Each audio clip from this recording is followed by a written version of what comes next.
Salut tout le monde, c'est Raito, on se retrouve pour la vidéo spoiler sur le chapitre 1060 de One Piece. Des informations hyper croustillantes, pas mal de choses, franchement, encore une fois, je pense qu'on aura un chapitre de malade. En tout cas, on va voir ensemble tout ça, n'hésitez pas bien sûr, hyper important, likez la vidéo pour me soutenir, c'est vraiment super cool. Et bien sûr, abonnez-vous si vous aimez One Piece, encore une fois, voilà, je tiens vraiment à appuyer ce point là, parce que si jamais vous aimez One Piece, vraiment, abonnez-vous, ça me soutient et en même temps, vous, ça vous permet comme ça d'être au courant de la sortie des vidéos, de pouvoir activer les notifications, et dès qu'il y a une news sur One Piece, dès qu'il y a une actualité sur les chapitres de One Piece, bah t'es au courant et c'est tout bénef pour toi aussi. Puis bon, n'hésitez pas à rejoindre l'équipage parce que comme ça, voilà, on va atteindre ensemble les 100 000 abonnés. Bon, le titre du chapitre c'est le rêve de Luffy, donc on va avoir déjà Luffy qui va révéler son vrai rêve en fait, autre que devenir roi des pirates, aux membres de l'équipage et on va voir leur réaction. Bien sûr, le rêve a priori ne sera peut-être pas dit, mais en tout cas ça va être intéressant de voir la réaction et c'est clairement pas devenir le roi des pirates, hein. De toute façon sinon il n'y aurait pas de réaction parce que tout le monde est déjà au courant. Mais on savait que Luffy avait potentiellement un autre rêve en dehors de celui de devenir roi des pirates. Maintenant reste à savoir lequel. Sinon on continue également la conversation avec Sabo et Dragon.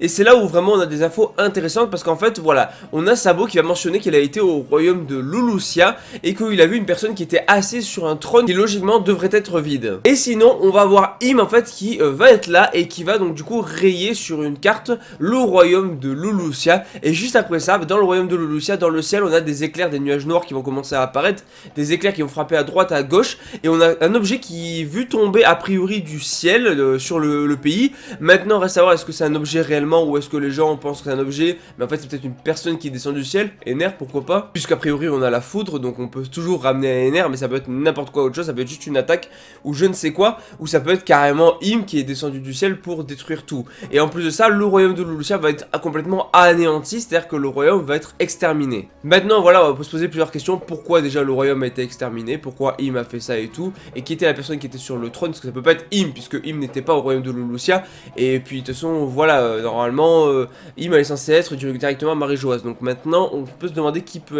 est vraiment Im en fait, et surtout, pourquoi détruire le royaume de Lulusia, et si elle a rayé sur une carte, c'est probablement pas le premier royaume qu'elle va détruire. Moi, je dis elle, on sait pas si c'est un gars ou une fille, on va dire elle, la personne, tu vois, parce qu'on sait pas trop qui est vraiment Im. Et enfin, oui, désolé, les spoilers sont très courts cette semaine, voilà, plus d'action que de blabla, que d'informations, mais en tout cas à la fin du chapitre on a les chapeaux de paille, les Mugiwara qui vont tomber sur Bonnet avec une prime de 320 millions. Bon, clairement Bonnet 320 millions, ça fait pas le figure vis-à-vis maintenant de l'équipage de Luffy, hein.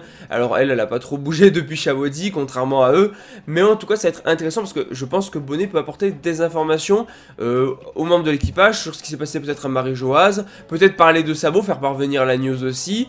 Et même pas mal de choses parce qu'au final Bonnet était là-bas, elle était avec Kuma même, elle avait vu Kuma, on sait pas quelle est sa relation avec Kuma, donc ça c'est des informations que peut-être Bonnet pourra nous apprendre dans les prochains chapitres. Donc voilà pour les informations, on perd pas plus de temps là-dessus, là je vous donne des informations un peu brutes, pas trop dans la théorie, parce que va sûrement y avoir une ou deux vidéos spoilers, ou en tout cas un résumé complet très bientôt, ou pareil ce sera de l'information brute et tout, donc activez bien les notifications pour être au courant de la sortie, et bien sûr je préfère garder un petit peu l'analyse de ce qui est dit dans les chapitres dans la vidéo qui arrive le vendredi qui est la review analyse où là c'est une review analyse beaucoup plus complète où je donne mon avis et je théorise un petit peu et je donne beaucoup plus d'informations dessus. Finalement là je vous donne juste l'information brute, ça sera dans la review complète quand vous aurez toutes les infos avec mon avis, les théories, tout ça. Puis bon en général les gens qui regardent les vidéos spoilers comme vous c'est vraiment pour avoir les infos directement donc on perd pas plus de temps.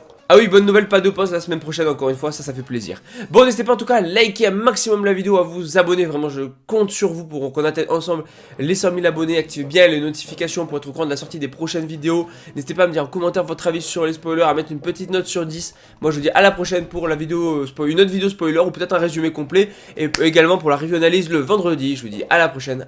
Allez, ciao tout le monde!